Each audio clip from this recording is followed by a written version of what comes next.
Well, I am really pleased today to have two experts here on tax policy and economic growth, both of whom I've had quite a bit of interaction with over the years. We have Katherine Loughead, who's a senior policy analyst for the Tax Foundation. Katherine, you're out in DC right now, right? I am. It's cold here. But has spent a lot of time in Wisconsin. Katherine spent, I don't know, maybe the better part of a year, probably 12 times, I think you were probably here and traveled along with me and some of my colleagues here at the Badger Institute, talking to people about taxes in Wisconsin, and really put together a 100-page book on tax policy that I think can really be a great guide here and has been already, but a great guide ongoing for how we can reform tax policy in this state in a pro-growth method. So thanks for joining us. Thank you, Mike. And we have Scott Manley, who's the Executive Vice President of Government Relations for Wisconsin Manufacturers and Commerce. We've had a fair amount of interaction over the years as well, but Scott, I had to look up your title. That's a recent promotion to Executive VP? Yeah, relatively recent. Yeah, congratulations. So Scott's one of the guys really running WMC, which is very obviously influential force in the Capitol, and does a lot of really great research on, how we can prosper as a state. Is that a good succinct description of what you guys do over there, Scott? I've been called much worse. Thank you. All right. Hey, Scott, I just wanted to start out with you. Before we get to the tax stuff, how are we faring in this state economically in terms of jobs or per capita income, or however you guys best measure it? How are we doing here? Well, there's a lot of different ways to measure it, and some of the metrics look good. Obviously, Wisconsin was impacted like every other state was with the coronavirus, COVID-19 pandemic. And, fortunately, we've been able to gain a lot of the employment back that back to the level that we were pre-COVID, not quite all the way there. Some of our key sectors of our economy, like manufacturing, are almost all the way back to pre-pandemic levels. Wages have grown quite a bit in the last year, even 18 months. And we do a survey every 6 months of our members, and our members anticipate seeing even additional wage growth over the next 6 months compared to what we've seen. The problem is, and that all sounds kind of good, but the problem is that we've seen inflation come in and gobble up all of the gains and then some that we've had in wage growth.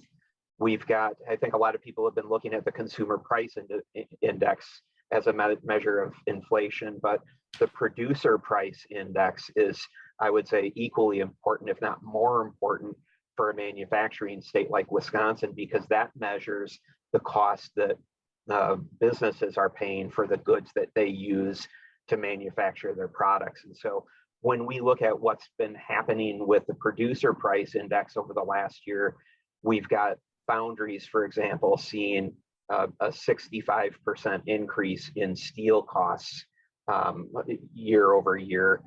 Wisconsin's the second largest foundry state in America. Yeah. That has an impact and will have an impact.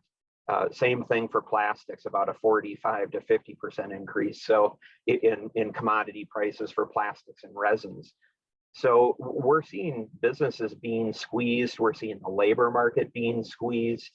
I mean, we still have 1.3 positions open for every worker that's unemployed at the moment.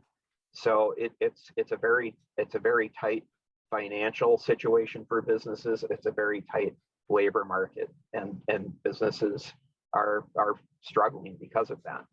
And a lot of that has to do with forces that are outside government. I mean, WMC and, your membership, your businesses, you just talked about all sorts of things that really don't have too much to do with government, but you are a lobbyist and you spend a lot of time in the Capitol as well, because government does matter.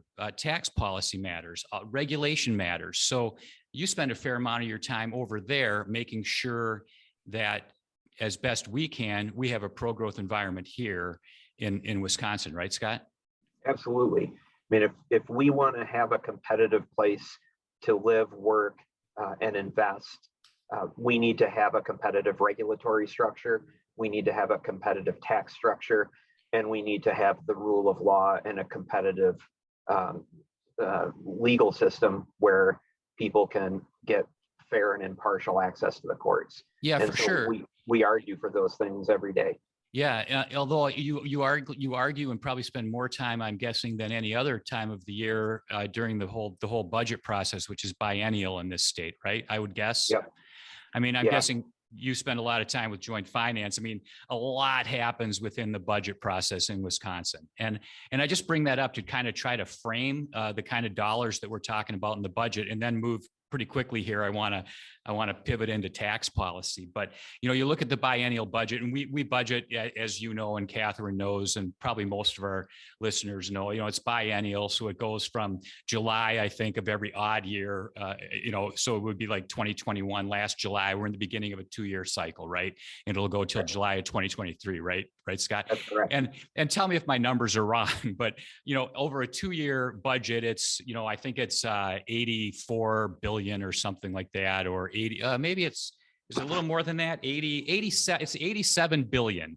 And it's about, 43 or 44 billion each year, first and second year of the biennial budget. And of course, there are all kinds of things that's spent on, and we don't have time to get into that. But, Medicaid takes up a huge and growing chunk, subject for another day.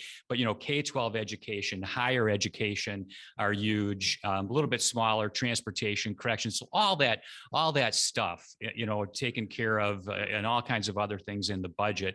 But on the revenue side, a good chunk of that money comes from taxes, right? And if I look, for instance, this year, the state will collect, all told, it's about $18 billion in taxes. Does that sound about right? In general fund taxes, that's correct. Yes, they're correct, in general fund taxes. And a little less than half of that is individual income taxes, and about a third of that, I'm really generalizing here, so don't hold me to it, but about a third of that is sales taxes.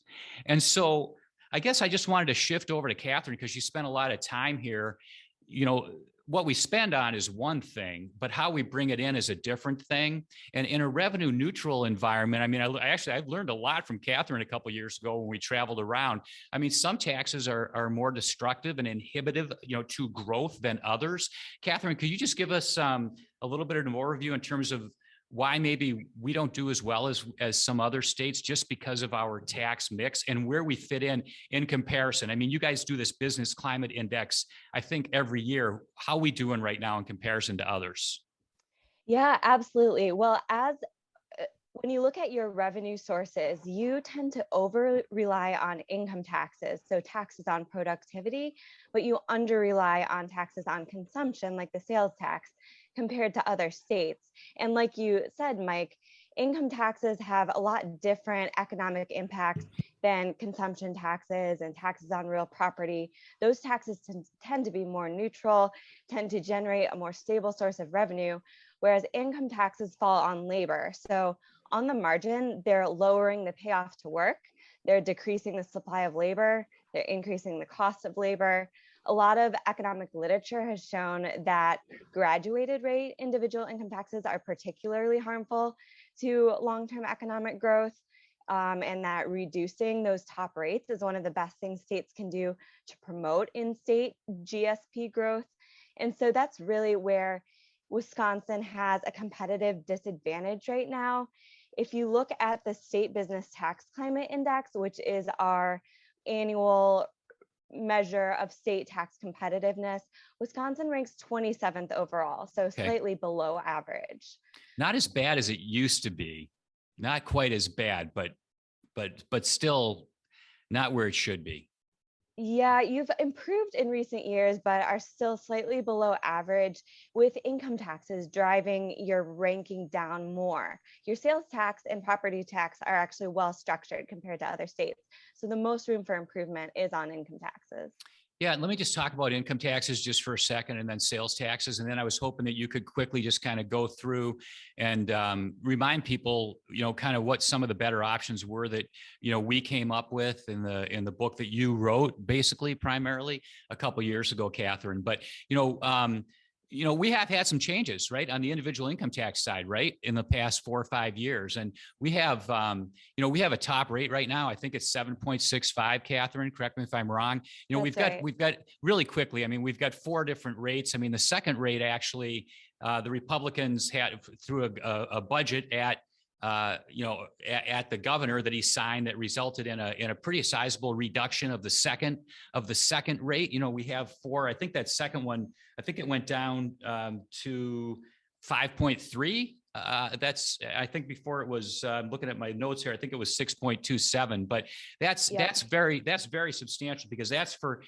anybody who's making more than basically $24,000 a year, way up to over 200,000. So that was a nice pro growth, I think, move on the part of I guess bipartisan in the end from our perspective. But now we have, we're down to four rates. It's still a very progressive individual income tax structure with a very high top rates, much higher. Even that second rate, I think you've written, Katherine, is much higher than the top marginal rate in most states, right? It used to be, yeah. Now that it's down to 5.3, that's improved quite a bit. But you're exactly right that the second rate used to be higher than the top rates in 20 states.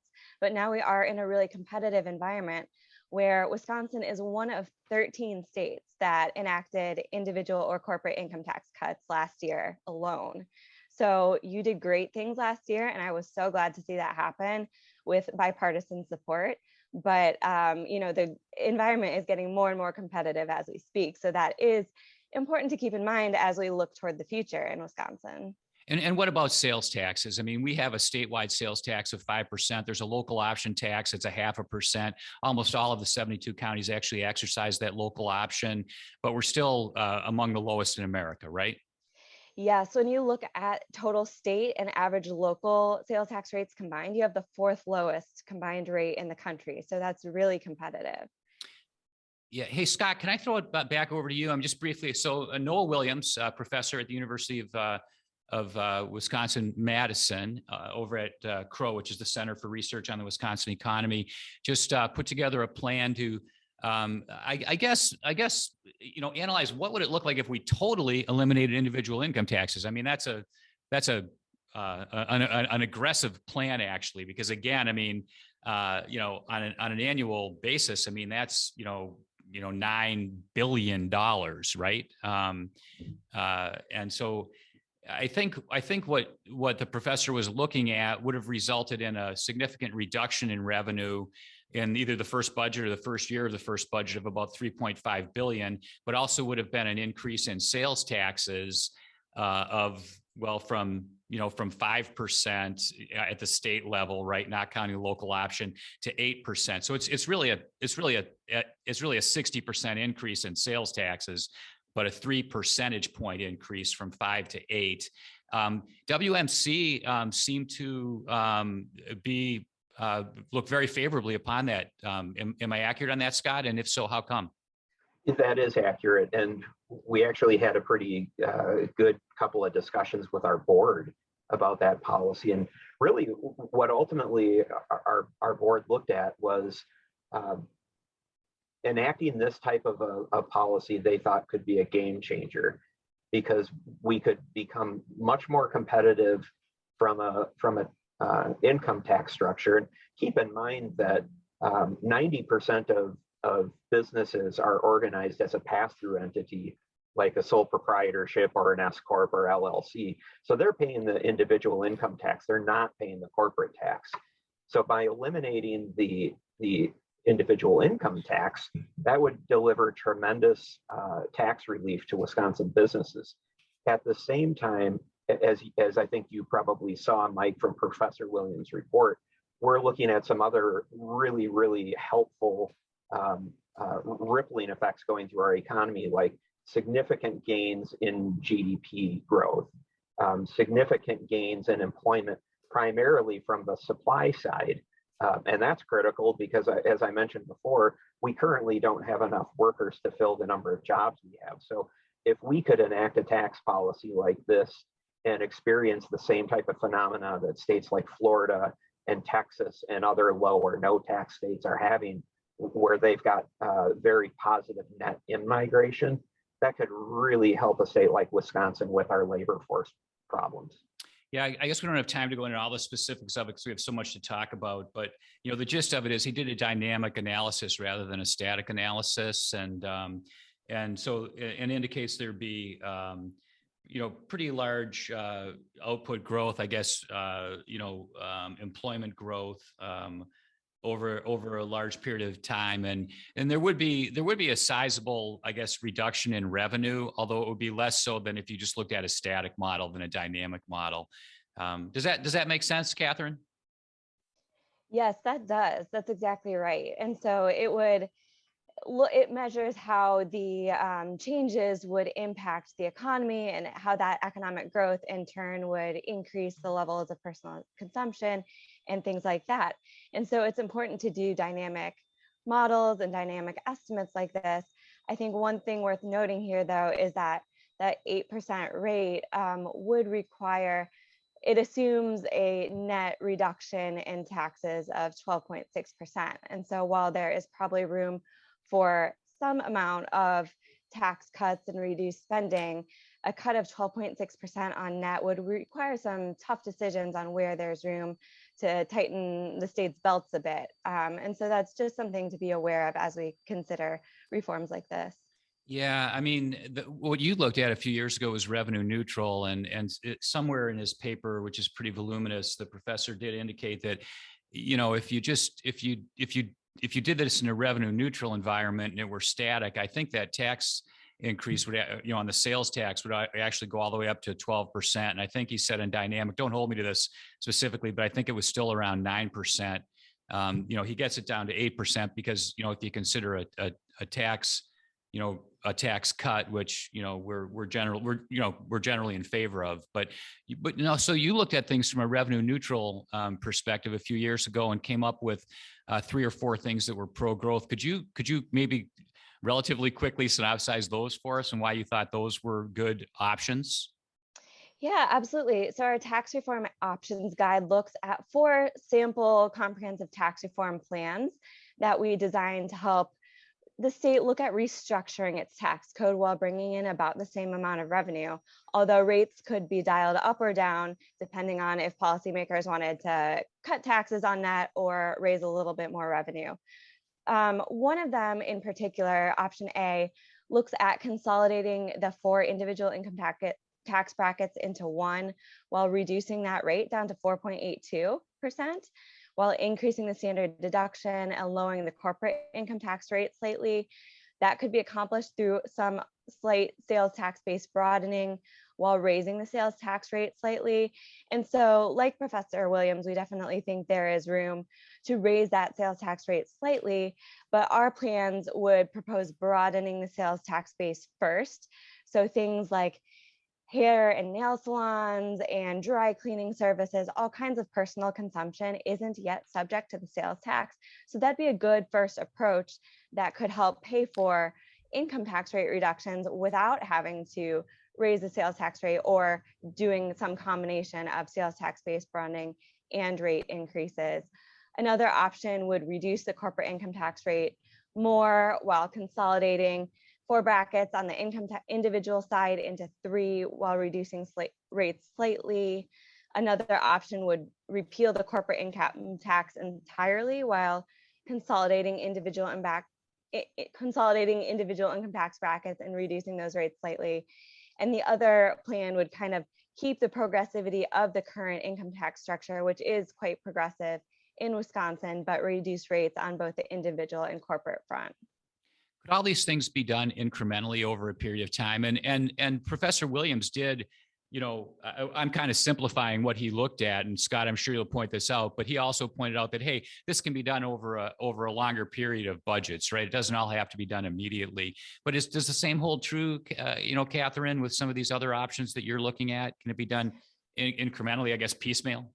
That's exactly right. And one of the best ways to do it is through tax triggers, where the state decides that when it enacts a tax cut, it says this cut will take effect when revenue meets a certain specified threshold. And so once the state certifies that revenue has met that threshold, that's when those tax cuts can phase in.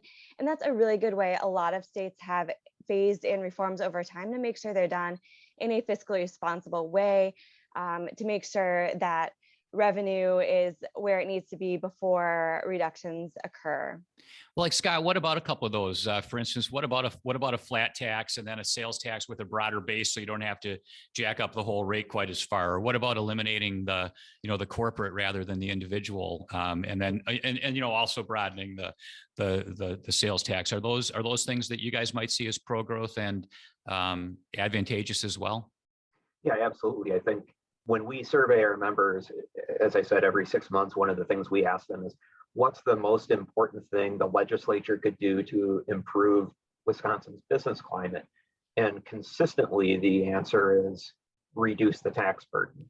So I think any conversation we have about simplifying the tax code, flattening the tax, eliminating the income tax, as Professor Williams has suggested doing, I think those are all really exciting, and it's important that we have those conversations.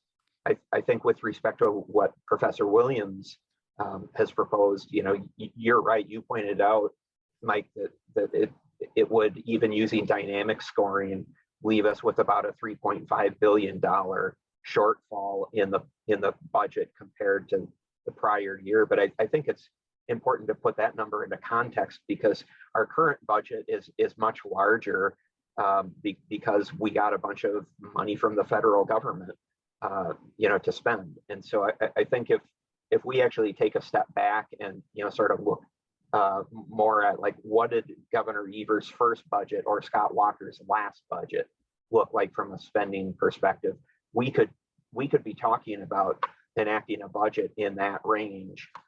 With this proposal of Professor Williams, I think that's really exciting. Yeah. And hopefully there's a lot of conversation about that ongoing. I mean, now's the time to talk about that over the next year and then into 2023. Hey, can we kind of broaden this conversation a little bit? I mean, Katherine, there are how many? Are there 9 states that currently do not have an individual income tax? So it is something that is feasible. Is there something different about some of those states in terms of, I don't know, more natural resources or different types of economies than we have that enable them to do something that we can't? Or is there something about the Midwest versus Alaska or Florida or something where they don't have these individual income taxes? Can you just kind of put that in perspective for us?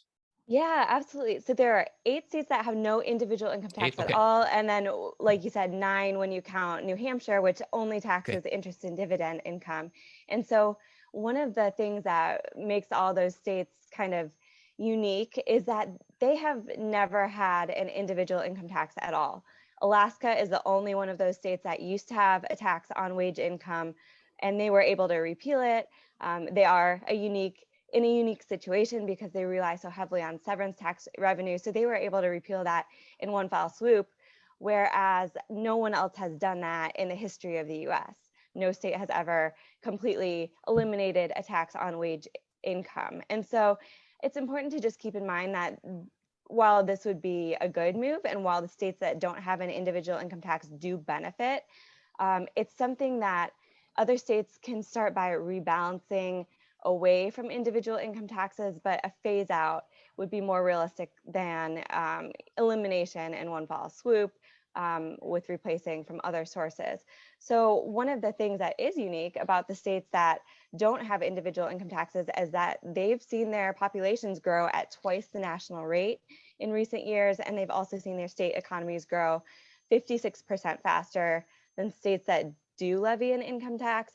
So there are definite economic benefits there, and other states would do well to try to follow in those footsteps. But it is a bit of a process to try to get there. And what about a flat tax? I mean, there are other states, obviously. I mean, Illinois has a flat tax, right? And there are a lot of bad things going on in Illinois. I mean, with tax policy and pension policy and labor issues and everything else, but they do have a flat tax. And do you know how many other states off the top of your head, to put you on the spot here, have a flat tax as well? Yeah, there are 9 states, including even Illinois, that have a flat tax. And Illinois, Indiana, Michigan, those states all have flat taxes at relatively low rates. So all those states are in the Great Lakes region, and they're all competitors of Wisconsin. And like you said, that's kind of the one bright spot in Illinois' tax structure, is that flat, low individual income tax rate. And so Wisconsin, having a high graduated rate, is really struggling to compete on that front with Illinois. I realize I just denigrated your home state there because you're from Illinois, aren't you? I'm from Illinois. Yeah, I mean, is there any reason that Wisconsin can't move in that direction? I mean, No, I think are we in a totally different situation than Illinois was when they implemented a flat tax? no, it's definitely something Wisconsin could do, and other states are trending in that direction. We saw North Carolina move from having a graduated rate tax with a high tax rate years ago, and over the past decade has really, they flattened their tax, they lowered their rate. Other states have done the same and have seen a lot of benefits. Indiana has gotten a lot more competitive in recent years with a flat rate of 3.23%. So these states are really creating a competitive environment, and a lot more states, even this year, are talking about reducing income tax rates and flattening the structure. That's one of the things we saw in the states that reduced income tax rates in 2021, is a lot of them consolidated the number of brackets, reducing them slightly. And so that's generally where states are trending these days. Hey, Rem, so how much time do we have left? Oh, yeah. Okay. So we have at least 10 minutes left here. So I wonder if we could just broaden this discussion a little bit. I mean, we could have 3 or 4 more podcasts on tax policy, but you know, these are tough reforms, right? Because, you know, there's a certain segment of America that's just going to say, you know, you're trying to save the rich money, you know, with like, for instance, you know, with individual income taxes. I mean, you look at, you know, who's paying taxes in Wisconsin, and, you know, the top 5% pays over 40%. The top 20% pays, you know, 73%. You know, and it's just kind of the nature of progressive income taxes. I mean, how do you counter that? I mean, how do you tell people that this is pro-growth? It's good not just for the people who own the businesses, who are members of WMC, man, it's good for the economy. It's good for the jobs they're creating. How do you message that and get through to people that there's a lot of data out there that proves that this is good across the board for the economy and for a whole bunch of people, not just the people who are currently paying the taxes. I just wonder if you guys could just, you know, give us some perspective on that. Yeah, I think, go ahead, Katherine. Well, you're exactly right, Mike, where the top 20% of income earners are paying nearly 3/4 of the state's income taxes. And I think there's a misperception about who's actually paying most of the taxes in states like Wisconsin. And so, you know, this is, when we talk about income tax reforms and reductions, these are reforms that will benefit businesses. 90% or more of the businesses in Wisconsin are structured as pass-throughs. So they're paying individual income taxes. And by and large, that's the people who are paying that top individual income tax rate are your family farms and Main Street businesses, your mom and pop shops. And so this isn't, you know, just, you know, big corporations or the very rich who are benefiting. This is your Main Street businesses, your individuals who are just trying to make a living and create jobs in Wisconsin and improve the quality of life for all of us, so that everyone can have a chance to make a good wage and, you know, have opportunity for them and their families. Yeah, please, Scott, weigh in. I mean, who are the folks who are growing our businesses and starting our businesses and running our businesses in Wisconsin? Well, it's a lot of people who happen to be at the higher end of the income tax bracket, and providing relief for them means that they've got more money to invest in wages for their employees. They've got more money to invest in benefits for their employees. They've got more money to invest in product development, expansion of their business. There's a whole lot of really positive economy-wide impacts that could result from something like this. And I think, as Catherine pointed it out, these are largely businesses that are small businesses, Main Street businesses that are paying the personal income tax. Your larger corporations are generally organized as a C corp, so they're paying the corporate income tax, and so they're not going to get relief from this type of proposal.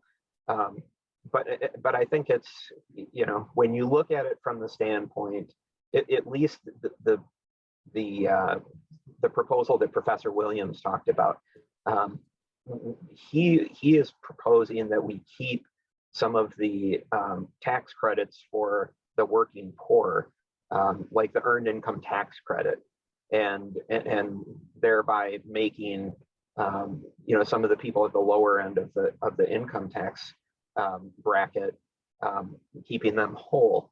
I think while we talk about the top, I think it's the top 15% in Wisconsin pay 65% of the income taxes. The bottom 55% pay about 5.5%. So there's a huge disconnect and disparity there. And I think that anything that we can do to provide relief, whether you're at the bottom end of that tax bracket or the top end, we're going to be doing good things for Wisconsin. Yeah, you raised an interesting point. I mean, Catherine, let me get your perspective on that. I mean, some people would just say, hey, overall, this is going to be a little regressive, right? Because depending what your take is on what type of sales taxes are being paid. But I think what Scott was alluding to is maybe there's more that can be done with an earned income tax credit at the lower end to kind of mitigate maybe some of those potential reverberations on the lower end. Does that make sense, Catherine? And I mean, we've talked about EITCs before here quite a bit. Does that have to be part of the discussion here? The EITC is definitely a good way to provide targeted income tax relief toward those on the lower end of the income spectrum. There's also a generous standard deduction in Wisconsin that is progressive in nature as well currently, where those with the lowest incomes are getting the most benefit, where a big portion of their income is completely exempt from any income taxes, and then that phases out as your income rises. When we talk about sales tax-based broadening, a lot of those reforms would actually be progressive. So if you think about the people who are getting manicures and pedicures and massages and have a membership in a gym or an auto or travel club, those are higher end people, those are higher income people with more discretionary income. And so sales tax-based broadening would actually make the tax code more neutral and would make the sales tax less regressive than it is now. And so that's just something that everyone should be aware of when we talk about sales tax-based broadening. It's about neutrality and about creating a broader base so that rate can remain as competitive as possible. Yeah, I mean, what you're talking about, I think, is extending the sales tax to a lot of maybe higher end services that maybe are used more so by higher income people. Is that another way to look at it? Services rather than goods, I guess. Yes, most personal services are not subject to taxation, not subject to the sales tax in Wisconsin, and those are exactly the forms of consumption that are most often consumed by higher earners. And so there is definitely money there, and that could be used to make a more fair income tax system and bring down income tax rates for all, because everyone benefits when the income tax is reduced. Especially if Wisconsin had a lower and a flatter income tax structure, everyone would be receiving the benefit of those reductions. Yeah, you talked about the standard deduction. Just let me very quickly. I mean, there are some things you don't like about the standard deduction, though, if I recall correctly, in Wisconsin. It's a little bit of an unusual standard deduction. Is that something that can or should be reformed? It is highly complex in Wisconsin. Wisconsin's one of only a handful of states that has a very progressive sliding scale standard deduction, where it decreases as your income rises. So it's hard to know in any given year what your standard deduction will be. You kind of have to go through the forms and then you figure it out. Whereas most other states simply conform to the new, more generous federal standard deduction that was enacted under the Tax Cuts and Jobs Act. And that's a good model for states like Wisconsin to follow, where it's simple. Almost everyone benefits these days, where about 9 out of 10 taxpayers have more benefit filing where they claim the standard deduction at the federal level instead of itemizing all their deductions. And so this is something Wisconsin could consider to make the tax system more neutral, less complex than it is now. Hey, Scott, we only have like, maybe 3 minutes left here, but could you tell us about a few other things that you think are important for prosperity? Maybe tax related or otherwise with WMC right now. Just wanted to see what your priorities are and how we can do better in this state from your perspective. Yeah, and one thing just to close the loop on the income tax discussion, I think if we are able to do something like that where we significantly flatten and reduce or even eliminate the income tax, we're going to encourage more high net worth people who typically leave our state at retirement age when their earnings and their net worth is at its largest, to go to states like Florida or Texas that don't have an income tax. If we could keep those people here and tax their consumption here instead of Florida and Texas getting the benefit of their consumption taxes, that would be a really good thing. Property taxes continue to be vexing in Wisconsin. We're a high tax state when you measure what our property taxes are based on personal income. One of the things that really makes us an outlier is the personal property tax, which is assessed against businesses for the furniture and other tangible property they purchase. I think a really big deal would be if we could repeal the personal property tax and just get rid of that archaic outlier tax in Wisconsin. That would be a big thing. It would save businesses a lot of money as well as a lot of hassle, so that they don't have to go through the process every single year of costing out how much all of their property is worth, their tangible property. And that's been the subject of a lot of legislative discussion and some bills that have been introduced, even in the most recent session, I believe, the personal property tax. Would you agree with that, Katherine, as a reform we should hope for? Absolutely. Like Scott mentioned, the personal property tax is more distortive and it's more complex than the tax on real property. Real property is the ideal local tax base, whereas tangible property creates a lot of disincentives for having machinery and equipment and office furniture and investing equipment in the state of Wisconsin. And so moving away from that would save taxpayers a lot of hassle and create a more neutral structure across the board. And policymakers of both sides of the aisle have expressed interest in trying to repeal it. That would definitely improve the state's ranking on the State Business Tax Climate Index. It would make tax filing a lot less complex than it is now. So I really hope to see Wisconsin accomplish that soon. Thank you so much. I hope we can talk again and maybe drill down a little bit more. This was a pretty high level general discussion, but it's just so important.